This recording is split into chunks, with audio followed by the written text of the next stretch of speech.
can you please speak about the origin of the Bengalis?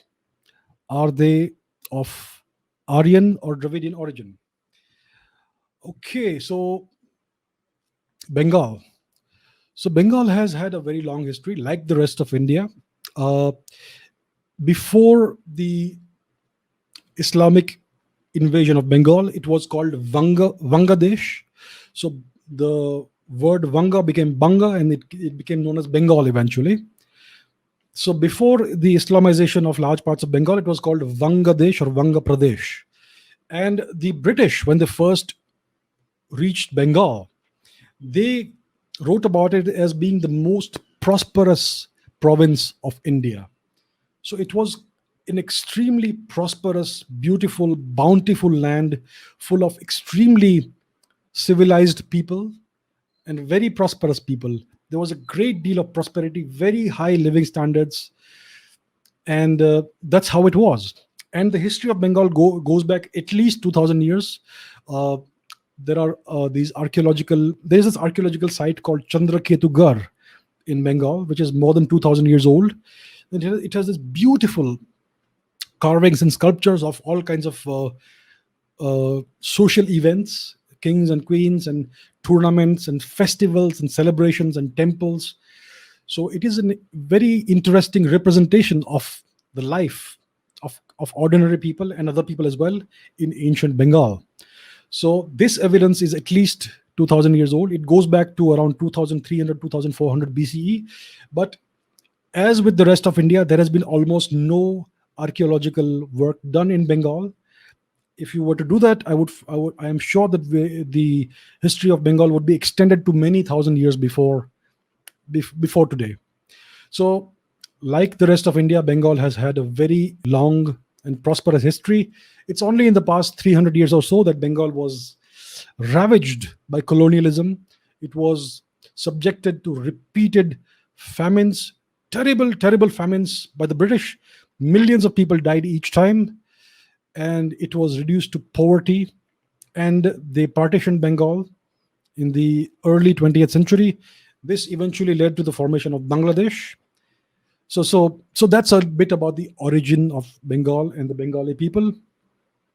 Now, to the question of whether they are Aryan or Dravidian. The Bengalis are neither Aryan nor Dravidian, they are Indians. There is no such thing as Aryans and Dravidians. This is a colonial construction. You will see no reference to, to Dravidians before before the British came into India. You will see no reference to Dravidian people or Dravidian lands or Dravidian kingdoms in ancient Indian literature. None of it at all. It is a British construction. They have tried to link it to some ancient text by twisting some pronunciations of some words. But this is a colonial construction. It was designed to divide India and to alienate the North and the South from each other. That is why this Aryan Dravidian divide was constructed. And here's what the Aryan Dravidian divide says. It says that the people of northern and western India are the descendants of Aryan invaders, and the people of southern India are the descendants of Dravidians, who were the original inhabitants of India. So it says that these are two different races, these are two different ethnicities. It says that these are different genetics. This is what the Aryan and Dravidian theory says, that these are two different ethnic groups, different races. Now let me debunk this once and for all. Let me open a web page and show it to you. Just give me a minute, please. I'm going to show this. All right. Here it is. So this is a news item which says that there is this little girl who was born in Florida. She was 2 years old in 2018 or 2019, and she had leukemia. She has leukemia, and she needs a rare blood group, a very, very rare blood type, which is found only. Let me show you. One second.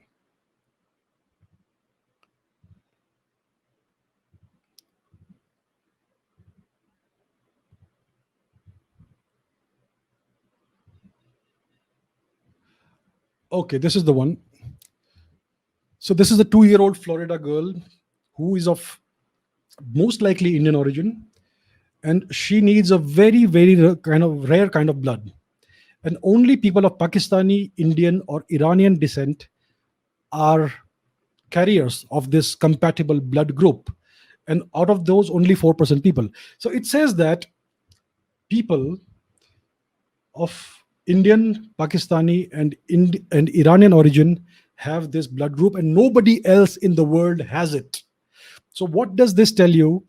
It tells you that the people of India, Iran, and Pakistan are the same ethnicity. They are the same race. And when they say India, it means the Indian subcontinent: India, Pakistan, Afghanistan, Nepal, Sri Lanka, Maldives, etc. So this is proof that the people of the Indian subcontinent and the people of Iran, they are one single ethnicity, because this blood type or blood antigen is found only in this particular segment of the world's population. It's not found among Africans, it's not found in Eastern Asian people, it's not found in Europe, it's not found in the Americas or Australia or anywhere else. Only in the Indian subcontinent and in Iran. So this, and it does not say that only North Indians are applicable or eligible, or it does not say that South Indians are not eligible.